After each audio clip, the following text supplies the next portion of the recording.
And that's where things get interesting. I wanted to preserve the scroll position, and I also noticed that the scroll position of the web page would sometimes get a little bit messed up. So we've got an array of scroll restorers. We save the window position, we save the scroll position for the main element, and we save the element scroll position for the current code editor. We've preserved our scroll position in the code, and we're no longer bouncing around too much on the page.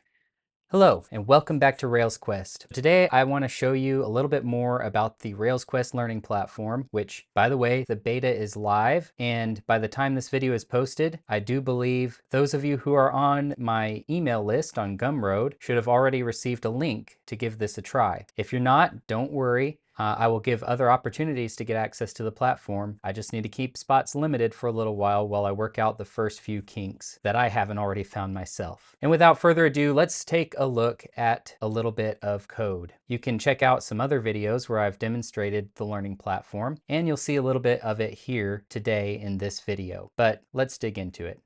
All right, so this should be familiar to you if you've seen the learning platform before. This is the dashboard. And what we're going to be looking at today is just a little bit of JavaScript to cover a kind of interesting scenario that I ran into while I was working on the platform. Let's go to this welcome lesson. You can see I've got the course content in the video, and then a coding exercise. And then down here, I have a little switch that tells you whether the course is completed or not. And that's where things get interesting. You can save your progress here. And what that actually does in the background, let's take a look at the network requests real quick. Let's see if we can catch that in our network requests. So you can see this was a post to the attempts at the ID. So this is a coding exercise attempt with the ID of 50. And we'll talk about the semantics of why it's a post another time. But suffice it to say, this was a form submission using Turbo. Behind the scenes, Turbo is going to turn this into, let me show you here, a fetch request. You can see that right here, and you can see the initiator was Turbo. So behind the scenes, you click save on this form, and what you have is just a basic submit input that is submitting this form right here. And there's some autosave stuff on there that comes from CSS0, which I've talked about before. And maybe I'll talk about this particular stimulus controller that comes with it another time because I think it's awesome. But right now, let's focus in on this interaction where Turbo, if we go up to the top of our head tag here, there's a lot here. And maybe you want to Google or search with an AI like Perplexity and learn more about some of this stuff. But basically, the Turbo refresh method is going to morph the content of the page. So when it gets a response from the server, essentially it's going to diff what you've got in your existing view versus what just came in from the server. And it's just going to apply the changes rather than totally refreshing the page. And it's also going to attempt to preserve your scroll. Now, one issue with that is, let's take a look at the code here. So you can see it's going to highlight just the stuff that we're looking at so that we're not distracted by other things. And let's take a look at how this is laid out. We've got a body, then we have a sidebar layout that comes from CSS0 as well. We have a header, we have a sidebar content here, and this right here is what I'm interested in. We have a main tag, which is where all the content for our application is rendered using this yield. So let's go back up to the browser, and I want to show you something. Close out this head tag, make that a little bit bigger. You can see we've got a scroll context inside this main tag. So that means we're not scrolling at the window level because this header, right, is at the top, and the window, the content, fills whatever is available in the window. So the scrolling happens inside this main tag rather than the window level. So what does that mean for us? There's actually a couple different ways that the browser handles scroll position. So if you want to preserve scroll position, you've got to know about at least these two different ways. Now, before I get even into that technical detail, I'm going to show you this thing. So if you want to check out the code input I'm using, you can check it out right here. This is how I'm including it into the app right now. It's the WebCoder 49 code input web component. And it's awesome, and it integrates with Highlight.js, as you can see here, and it works great for the most part as a drop-in solution for a code editor. Now, one problem that I did run into is with the current way of refreshing content in the browser with Turbo, with the morph strategy, it had a hard time coping with that. So let me show you what I did. I created a simple code editor controller. It's a stimulus controller that just observes for changes and re-renders the component when it detects that a morph happened inside the boundaries of this code editor. But what I'm going to show you today is the scroll restoration logic. So one thing that I found is that it was a little jarring, especially if there was like an auto save or you click save, that it scrolled to the top. It scrolled back to the top of your code. So I wanted to preserve the scroll position. And I also noticed that the scroll position of the web page would sometimes get a little bit messed up. And I think part of that is because the automatic scroll preservation in Turbo, I haven't gone digging into the code, so this, correct me if I'm wrong, but it seems like it supports the window level scroll preservation and not necessarily if the scrolling is happening inside of a nested element on the page. So again, correct me if I'm wrong, and maybe there's a way to tell Turbo to persist that particular scroll state, but in the meantime, this is what I've got. So we've got an array of scroll restorers. We save the window position, we save the scroll position for the main element, and I'll show you that in a minute, and we save the element scroll position for the current code editor. And then we do a few things to just re-render, and then we restore the scroll state after we've re-rendered this element. So here's the difference that you may not be aware of. You get the scroll position from the window in a different way that you would get the scroll position for an element on the page. So this is one of the ways that you could get the scroll position. There's also scroll X and scroll Y, I believe, and you can look up and see a whole list of different ways and like relative offsets and things like that. This is not going to be a comprehensive video. I'm just going to demo the solution that I landed on. So this would handle the case if you were actually scrolling at the window level. My app doesn't do it right now, but I went ahead and added this to the array just in case. And then here's how you do it for an element. So first we choose the current element, which in stimulus is this.element, or we can pass in one. Assuming we have an element, this is how we get the scroll position. All right, so let's take a look back at the app. I'm going to scroll down into the bottom, click save, and you see we're still scrolled down to the bottom. We're not scrolled to the top of that, and it keeps it at the top if we were already at the top. So this is pretty handy. And let's see what happens if I disable this. Let's say I comment out any of the reset logic. That's going to refresh my page because I changed my JavaScript. Let's scroll down to the bottom, click save. See, we're scrolled up to the top. Let's go to one that's a little bit longer. This is where the frustration really kicks in. Save. Oh, we're scrolled all the way to the top. And not only that, we're like bounced up to the top of the page. If I re-enable that, I click save, and there was a little bit of movement. It's not perfect yet, but at the very least, we've preserved our scroll position in the code, and we're no longer bouncing around too much on the page. And this applies to anything. Completing the lesson also re-renders the page, and you see we've got minimal bouncing happening there. And one last thing to point out, which I've already alluded to, we're saving the scroll position at window.main. What is window.main? Window.main is just a shortcut to refer to an element with the ID of main. And that just happens to be my main content, which is what is also scrolling my main content. If I wanted to get the sidebar, I could do just like that. No magic there, it's just referring to the ID of the element. And why am I resetting the scroll position there? Well, let's take it out of the consideration and see what happens. See how I bounce back to the top of that main element? That's because Turbo is not automatically saving the scroll position in that nested element. Save, now I move very minimally.